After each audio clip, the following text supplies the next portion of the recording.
Fatimah ini telah dibangun dan disemayamkan oleh umat Buddha bagi Sang Bhagawa untuk mengenang dan menumbuhkan kekuatan keyakinan pada Sang Bhagawa. Pada saat ini, kami semua berkumpul di sini memperingati kelahiran, penerangan sempurna, dan parinibana Sang Bhagawa dengan persembahan seperti pelita, dupa, dan bunga, dan mengenang kebajikan yang nyata Sang Bhagawa.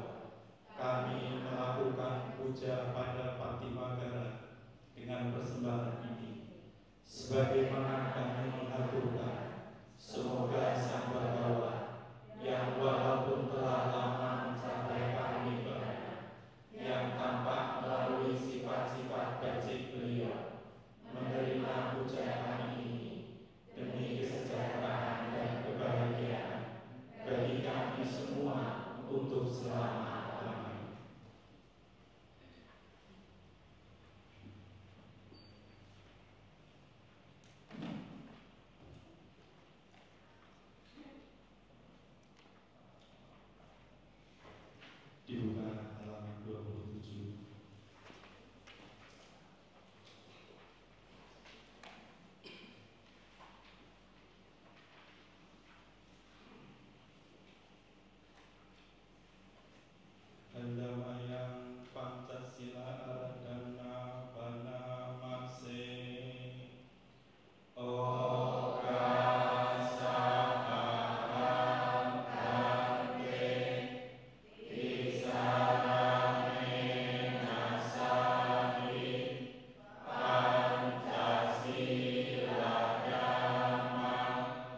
bebas dari bencana.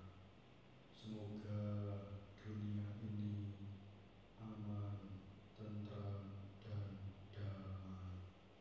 Meditasi kita akhiri. Sabhi sata bhavantu sukhi tata. Semoga semua makhluk bahagia.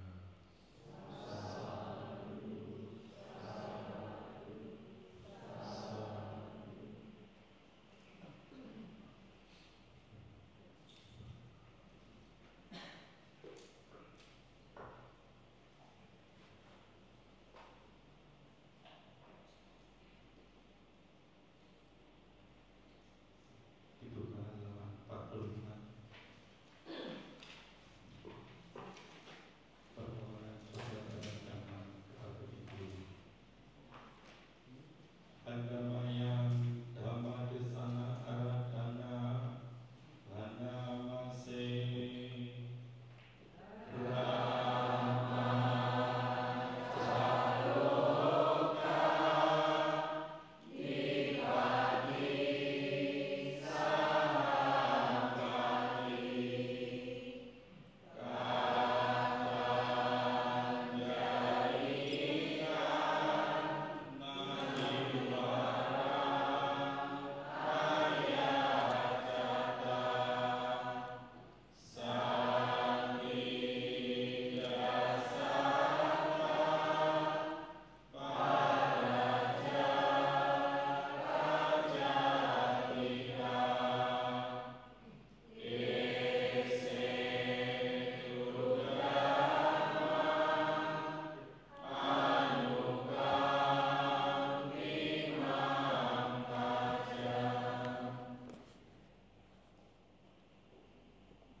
Namo tassa bhagavato arahato sama sambuddhassa. Namo tassa bhagavato arahato sama sambuddhassa. Namo tassa bhagavato arahato sama sambuddhassa. Suko Buddhanang upaduti.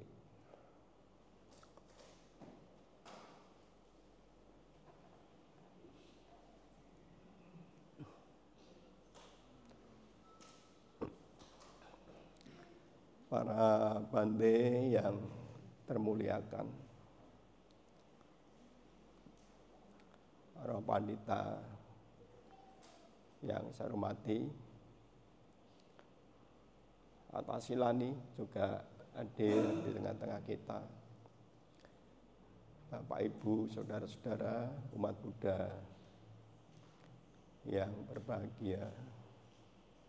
Selamat malam. Namo Buddhaya.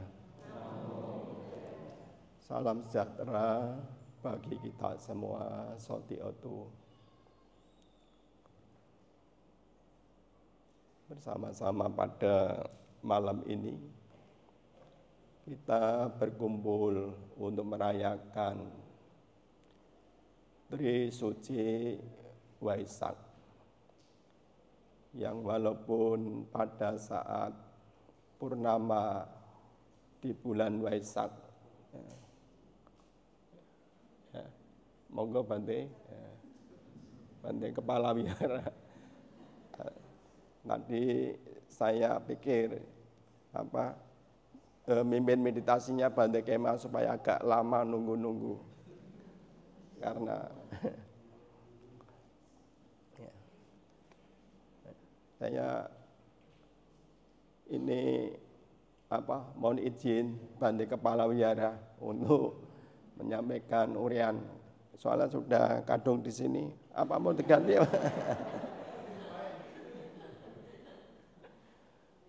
Nah, Bapak Ibu, saudara-saudara sekalian, ya, rasanya umat Buddha kalau tidak merayakan Waisak seperti malam ini, rasanya kurang lengkap. Walaupun pada saat purnama Waisak, tepatnya tanggal 12 apa kemarin? Mei ya, yang lalu juga sudah merayakan detik-detik Waisak. Namun kurang lengkap kalau tidak mengadakan perayaan seperti pada malam ini. Sehingga para bante ini juga di acara Waisak dengan waktu yang dibagi-bagi. Hari ini Bante Kematiro, Bante Sujano juga mengadakan Waisak tadi siang. Bante Sujano dari Kebumen bersama Bante Upasanto, begitu pula Bante Kematiro ada perayaan Waisak di Kabupaten Semarang. Dan saat-saat sibuk ya, seperti ini, namun sudah menjadi kewajiban bagi para biku untuk memberikan pembinaan dharma kepada para umat Buddha. Dan sudah tentu ini merupakan suatu kebahagiaan bagi umat Buddha. Bapak Ibu bahagia tidak ini? Bahagia tidak? Bahagia tidak? Bahagia, karena yang ditunggu-tunggu sudah datang. Tadi Ci Ayong sampai kemut-kemut Bante Sujano datang atau tidak ini. Nah, Ibu Bapak, saudara-saudara sekalian, Trisuci Waisak kita seperti diingatkan kembali satu peristiwa yang pernah dialami oleh Guru Agung Buddha saat kelahiran, saat pencerahan sempurna, dan saat mangkat parinibbana dari Guru Agung Buddha terjadi di bulan Waisak Purnama Sidi. Pas rembulan itu bulat penuh. Nah, Bu Bapak Saudara-saudara sekalian, kita diingatkan pada apa? Bukan hanya kisah kelahirannya, namun kita diingatkan akan kebajikan dari Sang Buddha. Sang Buddha itu betul-betul ada, bukan hanya cerita belaka. Ora mung jarene, tapi Sang Buddha itu pernah ada di tengah-tengah kita semua. Dan beliau juga pernah membabarkan dharma, membabarkan ajarannya kepada khalayak ramai, baik para rumah tangga maupun juga kepada para biku, samanera, Nah, Ibu, Bapak, Saudara-saudara sekalian, oleh karena itu kita perlu mengingat, selain mengingat, mengenang pada beliau, juga ajarannya, akan tetapi jauh yang lebih mulia, yang lebih penting, yang lebih berharga, yang lebih luhur, kita meneladani dari Guru Agung Buddha. Kata lain, kita ini mempraktekkan ajaran dari Sang Buddha. Nah, Ibu, Bapak, Saudara-saudara sekalian, tahun ini di perayaan Trisuci Waisak 2569 di tahun 2025, Sangga Theravada Indonesia mengusung tema kebijaksanaan dasar keluhuran bangsa.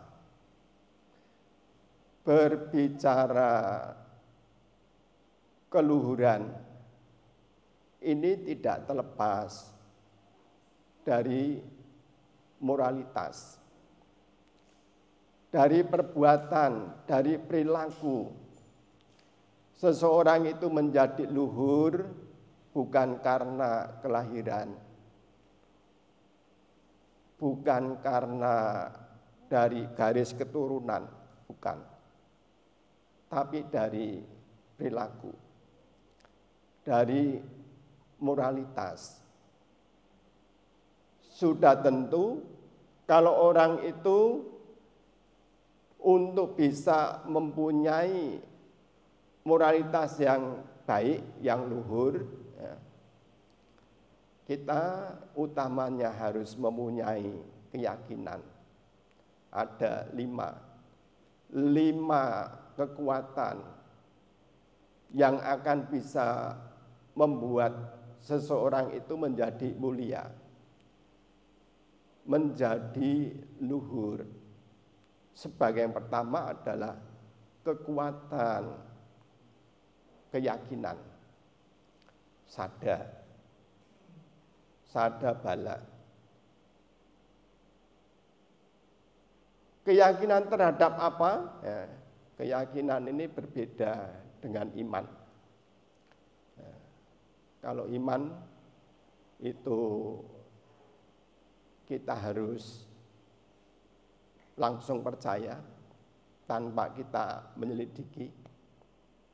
Tapi kalau keyakinan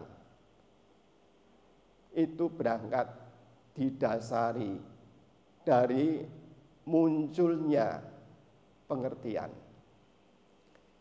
Keyakinan terhadap apa? Keyakinan terhadap Sang Buddha. Tadi saya sampaikan, Sang Buddha pernah muncul di tengah-tengah umat manusia. Tidak hanya sebatas itu cerita, tapi Sang Buddha betul-betul pernah ada, yang maha suci, dalam hal kesucian batin. Beliau sudah mencapai tingkat kesucian arahata. Arahata bukan arahat biasa, tapi beliau adalah arahat sama Sang Buddha. Nah, sudah mencapai tingkat kesucian. Beliau mempunyai pengetahuan, ya. Telah mencapai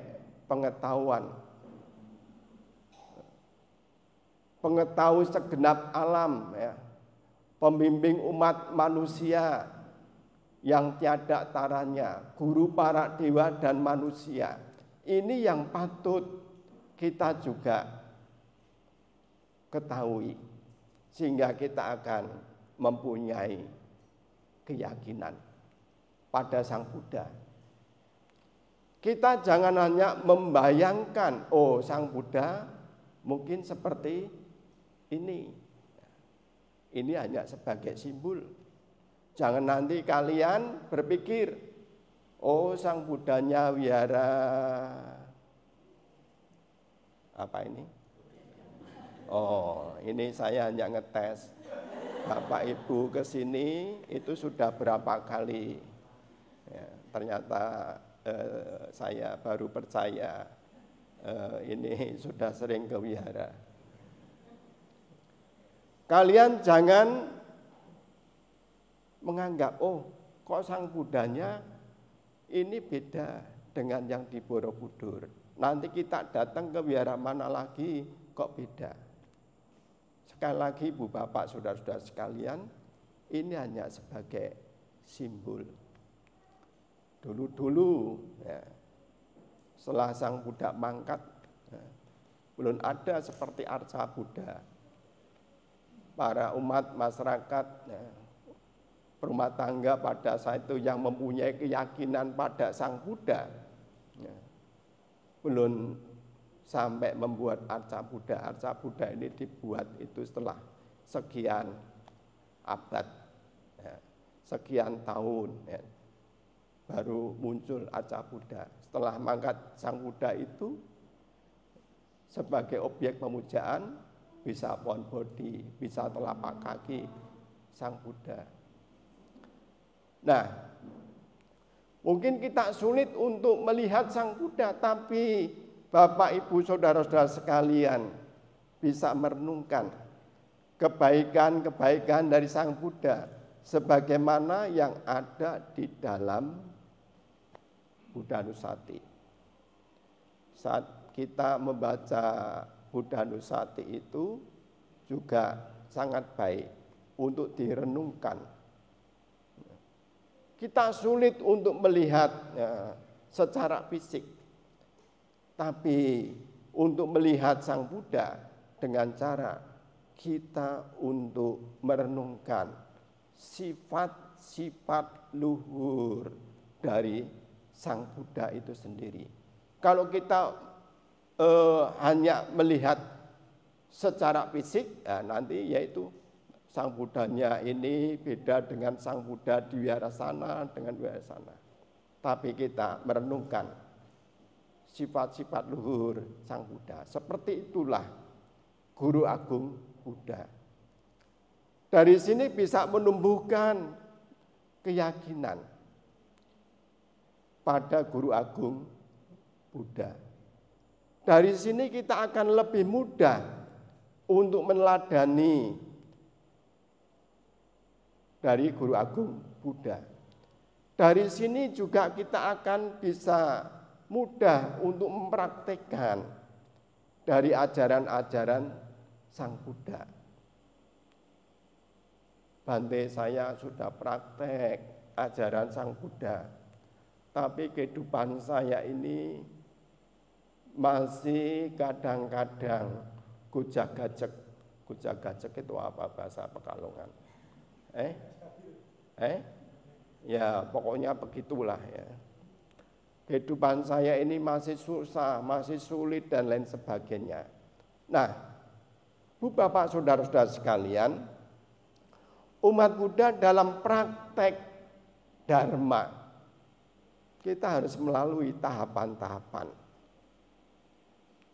Tahapan-tahapan. Kita belajar secara teori. Ya. Harus banyak sering-sering baca-baca buku-buku dharma, sering mendengarkan urean-urean dharma, mungkin juga sering diskusi dhamma. Di sini kan sering Bante Sujano juga sering kemari, Bante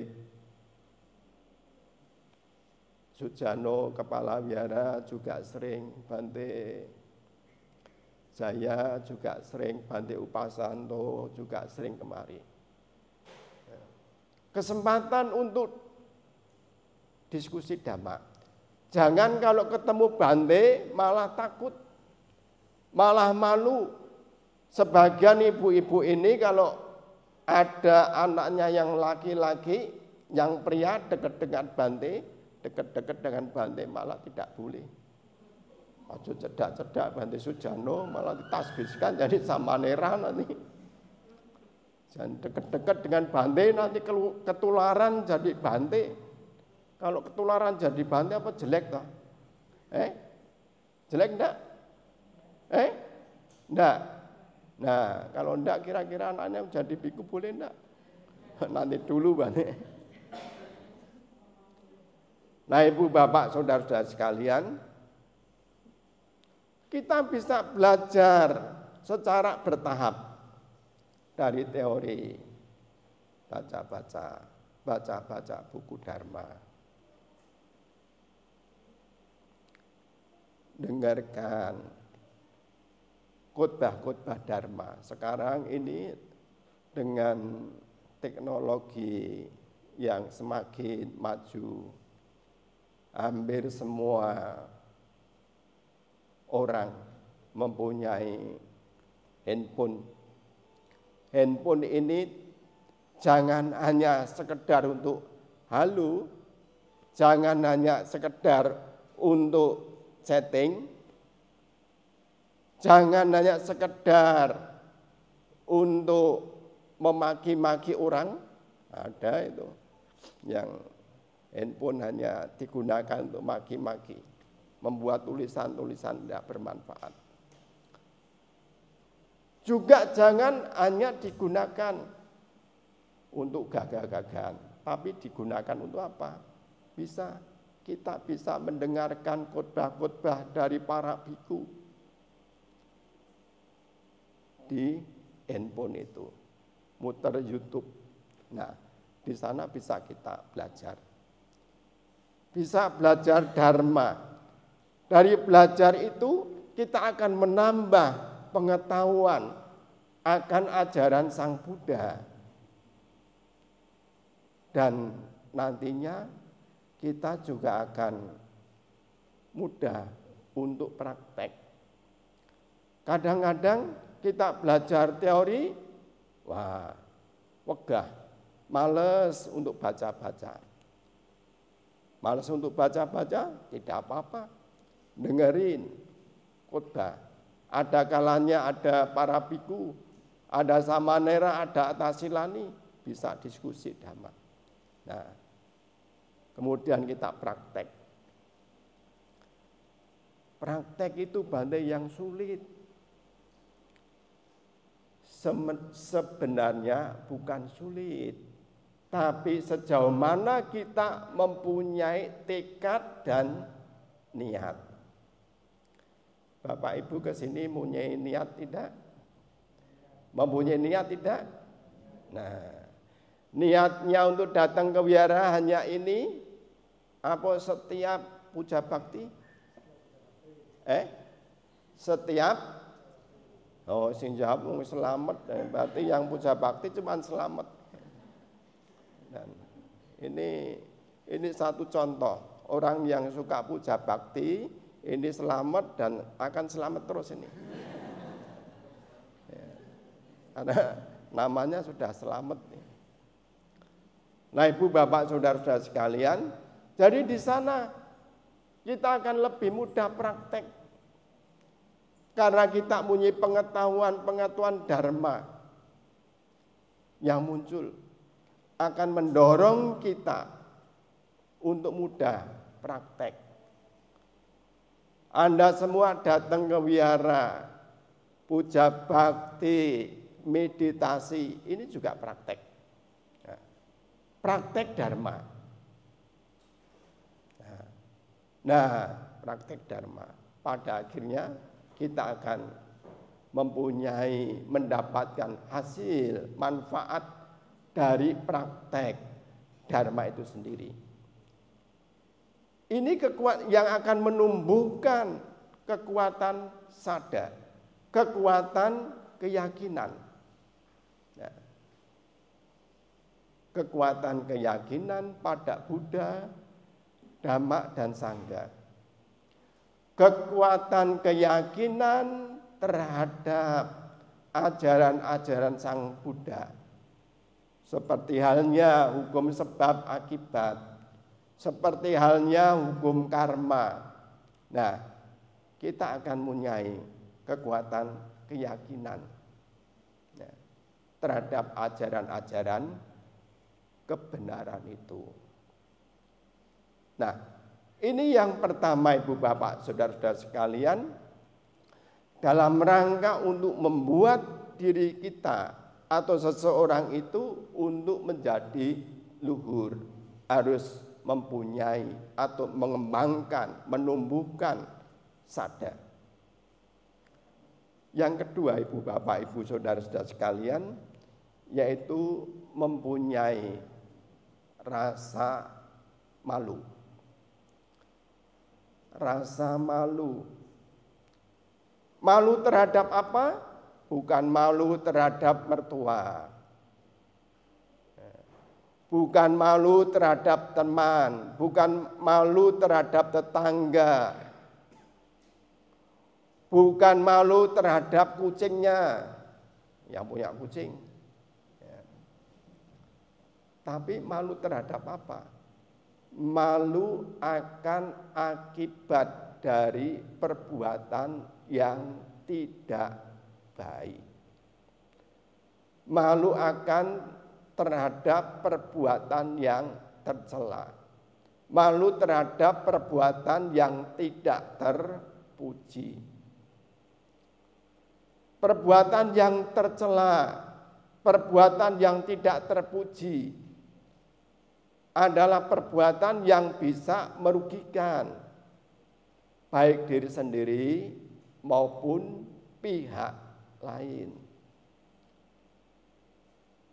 Kadang-kadang ada orang berpikir, wah, saya berbuat jahat kan tidak ada yang melihat. Saya melakukan perbuatan jahat tidak ada yang melihat. Ada orang yang mempunyai pengertian seperti itu. Kalau kalimat saya melakukan perbuatan jahat tidak ada satupun orang yang melihat, berarti dia menganggap dirinya apa itu? Saya ulangi lagi. Kalau ada orang dia mempunyai pemikiran, pandangan atau pengertian, saya melakukan perbuatan jahat kan tidak ada orang yang melihat. Berarti menganggap dirinya apa itu? Orang-orangan. Nah, kalau orang-orangan seperti yang di sawah itu. Berarti menganggap dirinya bukan manusia. Padahal dia manusia. Betul tidak? Yang melakukan perbuatan jahat siapa? Dirinya sendiri. Dirinya sendiri manusia atau orang-orang sawah? Apa? Manusia. Jadi kalau ada orang melakukan perbuatan jahat, sekalipun tidak ada orang lain yang melihat, paling tidak ada satu orang yang melihat. Siapa kira-kira? Siapa? Tuhan. Diri sendiri. Betul tidak itu? Betul tidak? Nah, ini Ibu Bapak Saudara-saudara sekalian, yang akan bisa mendorong seseorang itu untuk tetap mempunyai atau melakukan hal-hal yang luhur, yang mulia. Mempunyai rasa malu. Malu untuk berbuat jahat. Yang walaupun kecil, mempunyai rasa malu. Apakah ucapan atau tindakan yang tidak baik. Ucapan, tindakan yang tercela. Orang mempunyai rasa malu. Malu akan perbuatan jahat. Dan sebagai ketiga Ibu Bapak Saudara-saudara sekalian, yaitu untuk mempunyai rasa takut. Nah, rasa takut. Takut pada apa? Ada kadang-kadang orang takut ketika mau masuk wihara. Ada orang takut pada saat tempat yang gelap. Ada orang yang takut pada saat lewat kuburan. Nah, sering saya katakan orang takut lewat kuburan, padahal dirinya sendiri kemana-mana bak kuburan. Betul tidak itu? Ayam goreng masuk, ya toh? Ayam bakar masuk. Hari ini apa nanti?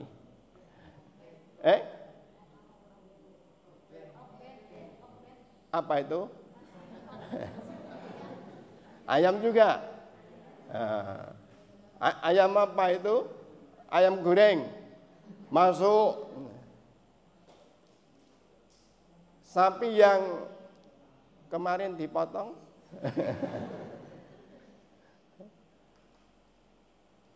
Ada yang masuk juga. Apalagi? Ikan. Bebek goreng. Wah, bebek goreng enak banget. Karena ada B-nya. Kalau tidak ada B-nya, tidak enak. Kalau tidak ada B-nya, berubah namanya. Bukan bebek goreng. Tapi, apa itu jadinya? Nah, ibu bapak saudara-saudara sekalian, ikan goreng masuk, pepes goreng apa masuk, semua masuk. Bapak ibu, ayam itu apakah juga makhluk? Makhluk. Nah, sekarang kalau digoreng sudah masuk ke perut, bukankah perut kita ini juga sama seperti kuburan? Betul tidak itu? Berarti Bapak Ibu saudara-saudara sekalian kemana-mana bawa kuburan ini. Jadi tidur juga di kuburan itu. Ya toh?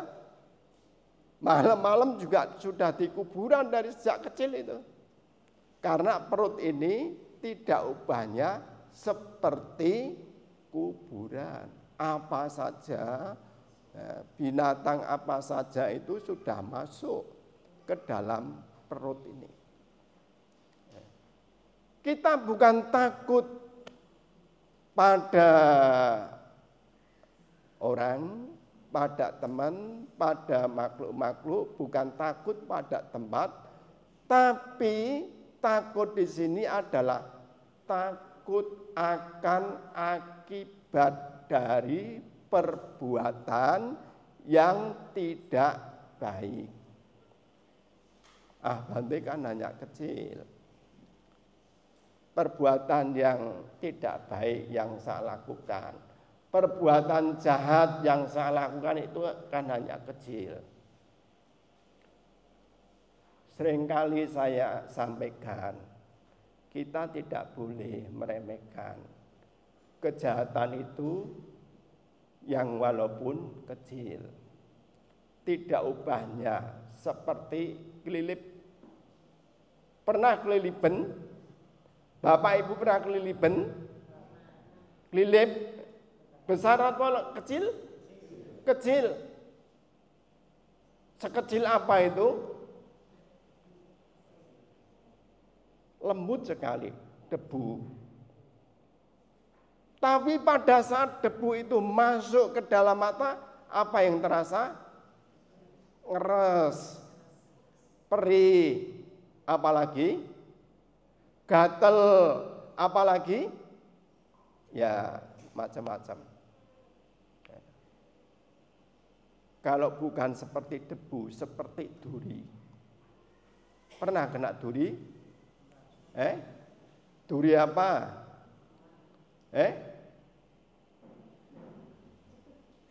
Duri apa? Tahu duri enggak? Mawar. Nah, seberapa gede duri mawar itu? Besar. Sebesar mik ini mungkin ya. Kalau kena duri mawar, durinya sebesar mik ini bukan kena duri lagi itu namanya. Kena pentungan. Nah, Ibu Bapak Saudara-saudara sekalian, duri hanya kecil, tapi pada saat nancep pada tangan, kena kulit kita, mungkin ada yang saat itu sakit. Ada mungkin yang menunggu nanti malam baru terasa sakit. Ada besok tahu-tahu melentung apa namanya bahasanya? Bengkak. Tahu-tahu seperti jerawat ada nanahnya. Begitu ditekan, oh itu di dalamnya ada durinya. Kejahatan juga seperti itu. Makanya ada, kalau generasi yang lama, Bante K. Masarano dulu sering memberikan khotbah dengan tembang. Saya masih ingat satu tembang yang ditembangkan oleh Bante K. Masarano, sampai saat ini saya masih ingat. Justru itu yang salah satunya yang saya mudah saya tertarik dari sana. Saya tertarik untuk belajar agama Buddha dari situ. Salah satunya. Apa tembangnya? Mangerti yo, diterjemahkan bahasa Pekalongan ya nanti. Hukum karma kang sanyata kabeh para jalma itu semua makhluk bakal ngunduh ing karma ana kang saknalika. Jadi akibat dari perbuatan terlepas perbuatan baik maupun perbuatan yang tidak baik, ada yang berbuah seketika saknalika. Jadi orang berbuat jahat langsung berbuah pada saat itu. Saya lagi tadi lihat YouTube, orang naik sepeda motor sedang emosi. Ya. Jadi dengan mobil yang di depannya,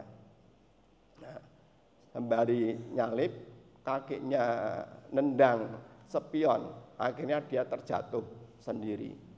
Saya mikir, oh itu karma buruk yang langsung berbuah. Ana kang saknalika utawa kang wektu liya. Wektu liya apa? Yang akan datang. Yang akan datang itu besok. Atau 1 minggu kemudian. Atau 2 minggu kemudian, atau 1 tahun kemudian, atau 2 tahun kemudian, atau 1 tahun, 1 kehidupan yang akan datang. Itu berbuah. Nah, bisa terjadi waktu liya. Nah, ini yang kita harus jadikan renungan. Kita takut bukan karena tempat, bukan karena makhluk-makhluk yang tidak tampak, tapi kita takut akan akibat dari perbuatan jahat, perbuatan yang tidak baik. Kita takut karena kalau perbuatan yang tidak baik, perbuatan jahat itu berbuah, nah kita akan merasakan penderitaan.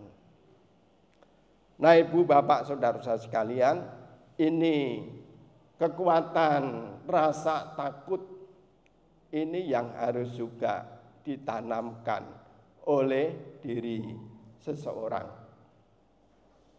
Kemudian ibu bapak saudara-saudara sekalian, sudah yang keberapa tadi? Yang keberapa tadi? Ini keempat ya, tadi ketiga.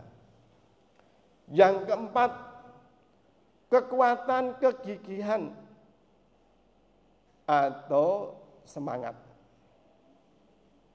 Wirya, semangat. Nah, semangat dalam hal apa? Semangat untuk mengontrol, untuk mengamati apa yang ada di dalam batin kita. Saat kita sedang duduk, saat kita sedang tidur, saat sedang kita berbaring, saat sedang kita berjalan, mungkin muncul pikiran-pikiran. Kalau itu muncul pikiran yang baik, misalnya kita sedang duduk di teras, kita muncul niatan, niatan untuk baca parita, niatan untuk meditasi, niatan untuk berdana, niatan untuk hal-hal yang luhur, yang mulia. Ini patut kita kembangkan. Patut kita kembangkan, patut kita lakukan. Kita muncul niatan untuk berdana, ya, segera kita lakukan. Jangan kita tahan-tahan. Karena kalau kita muncul niat yang baik, misalnya muncul niat untuk memberi pada orang tua, pada ayah, pada ibu, pada engkong, pada emak, pada teman, pada sahabat, muncul untuk memberi sesuatu. Kita jangan tahan-tahan. Mengapa demikian? Karena kalau kita tahan niatan yang baik itu 2 menit, 5 menit, 10 menit kemudian bisa berubah. Apalagi kita mungkin berpikir, besok saja saya akan melakukan itu. Niatan itu bisa berubah.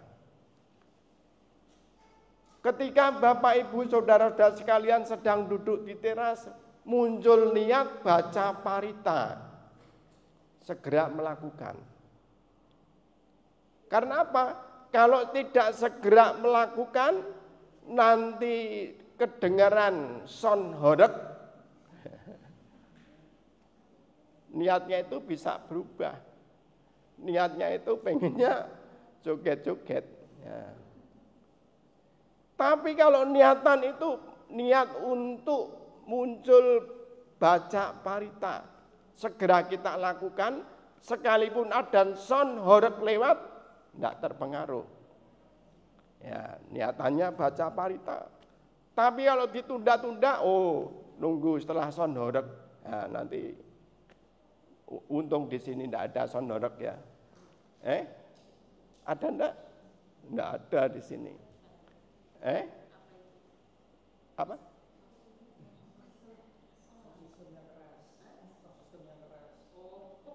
Ya, ini selamat gaul dia. Nah, ibu bapak saudara-saudara sekalian, itu. Tapi pada saat kita sedang duduk, muncul pikiran-pikiran yang tidak baik. Misalnya ini, kepengen apa? Kepengen muncul niatan mencaci maki orang, mencelakai orang, menyakiti orang. Nah, niatan ini harus kita tunda. Harus kita berusaha untuk melepaskan niatan yang tidak baik itu. pengen memaki orang, kita tunda, kita tahan, menahan diri, mengendalikan diri, menahan diri dari kemarahan. Jangan saat muncul niat untuk marah, untuk menyakiti makhluk lain, orang lain, langsung kita lakukan. Kalau kita muncul pikiran yang tidak baik, pengen marah pada suami, pada istri, pada anak, langsung seketika itu kita ledakan, ya, kita lakukan, kita ledakan. Nah, itu seperti ledakan bom yang bisa mempunyai daya ledak yang tinggi. Tapi kalau kita tahan, menahan diri dari kemarahan, tahan 1 menit, 1 hari, 1 bulan, 1 tahun, nah, tidak kita ledakkan. Nah, ini yang dimaksud mempunyai kekuatan kegigihan. Ini yang dimaksud mempunyai kekuatan semangat. Semangat apa? Semangat untuk tidak melakukan hal-hal yang buruk, tidak mengembangkan hal-hal yang buruk yang sudah ada. Kalau keburukan-keburukan itu belum ada, kita jaga, mengendalikan indria-indria kita. Jangan sampai keburukan itu bisa muncul, baik melalui telinga, baik itu melalui mata, baik itu melalui hidung, atau yang lainnya. Nah, ibu bapak saudara sekalian, begitu pula kalau kebaikan-kebaikan itu belum ada. Misalnya kita belum mempunyai kesabaran yang baik. Untuk bisa mempunyai kesabaran yang baik, untuk melatih gampang. Saat kita dimaki-maki oleh orang lain, nah, kita sabar. Kadang-kadang kita tidak tahan. Seseorang tidak tahan, dimaki-maki oleh istrinya, suaminya membalas maki-maki. Padahal orang yang sedang mencaci maki itu boleh diupamakan, diibaratkan guru besar yang sedang memberikan pelajaran untuk membuat seorang itu menjadi lebih maju. Salah satunya Sokrates, mempunyai istri tiada hari tanpa marah. Suatu ketika istrinya sakit, dia bersedih. Sedihnya bukan karena istrinya sakit, tapi hari itu tidak ada yang mencaci maki. Dia sedih. Kenapa sedih? Karena hari itu kehilangan kesempatan untuk melatih kesabaran. Makanya kalau besok ada di rumah suaminya marah, istrinya marah, ya, oh, terima kasih saya bisa mendapat guru yang bijak. Terima kasih saya bisa ketemu Anda menjadi guru yang bijak. Ya. Boleh berkata di dalam diri sendiri itu. Nah, ibu bapak saudara-saudara sekalian, ya, jadi kalau kebaikan itu belum ada pada diri kita, kita berusaha untuk memunculkan. Dan sebagai yang kelima, yaitu kekuatan kebijaksanaan. Nah, ini yang harus kita kembangkan. Ya.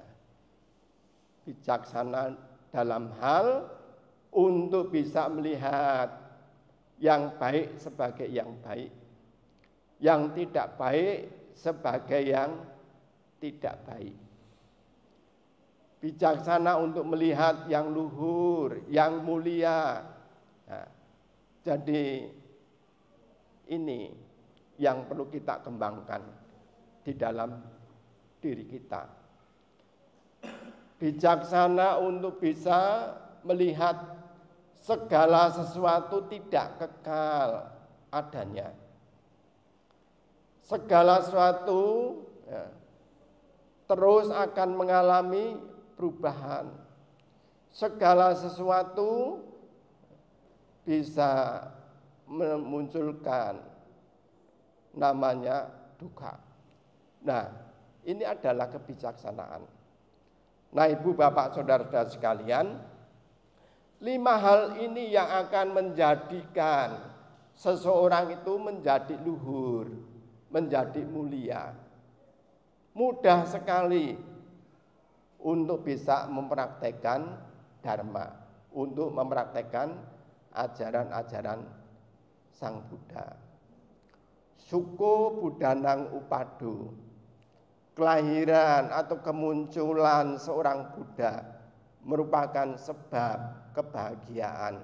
Kita semua merasa bahagia karena telah bisa mengenal Sang Buddha, mengenal ajaran dari Guru Agung Buddha, di mana ajaran Dharma ini bisa mendatangkan kebahagiaan.